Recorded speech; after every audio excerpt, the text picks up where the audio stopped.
All right, let's go to Dallas, Texas, and we'll talk with Chris. Hey, Chris. Yes. Hi. How are you? Hey, doing great. What do you got for us, Chris?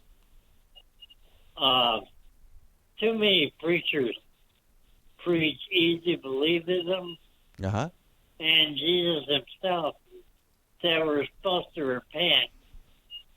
And it says that if anyone's in Christ is a new creation. Yes. And I just don't believe just because someone said a prayer 20 years ago and still lives the same way.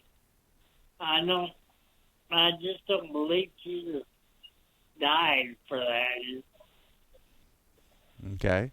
All right. Well, I think I understand you. I mean, you're using the expression "easy believism." Let me just say on that, I don't like that argument. I think that is nearly non-comprehensible in my view, because Jesus said, "My yoke is easy." He said, "My burden is light."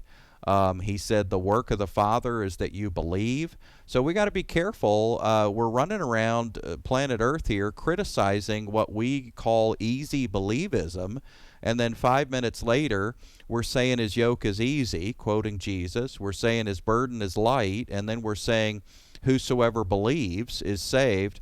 So I see it as a big contradiction. I think it's a straw man that people are propping up. Oh, we got to make fun of easy believism and poke at easy believism and prop it up and then knock it over and call it heresy or whatever. I would be careful, because it is by grace that we are saved through faith. It is not ourselves. It's a free gift of God. He did say his yoke is easy.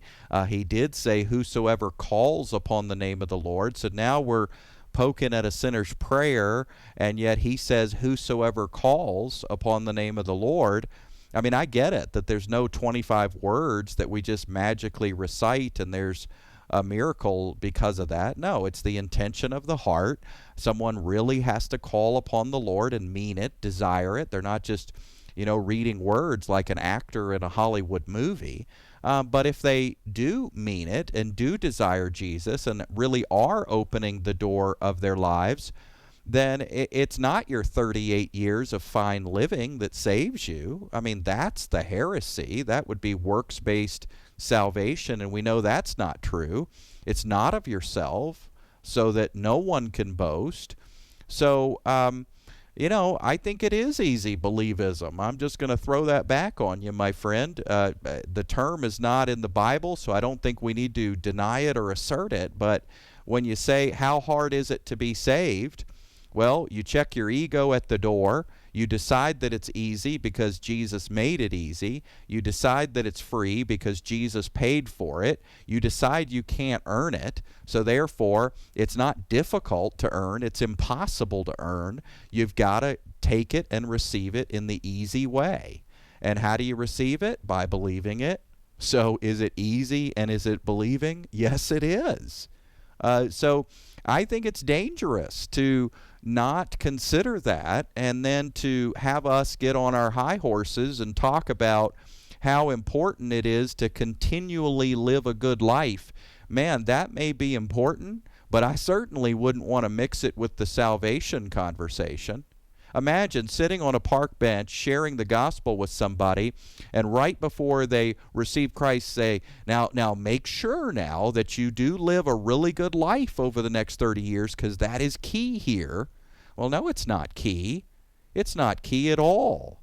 They can't look in a crystal ball and see how they're going to live for the next 30 years. They're sitting on a park bench with you in the present, thinking of opening their door to Jesus and inviting him into their lives. So is it about their promise keeping, or is it about his work on the cross? Is it about their consistency over the next 3 decades, or is it about his resurrection? So I think you've got some rethinking to do. That's my take, Chris.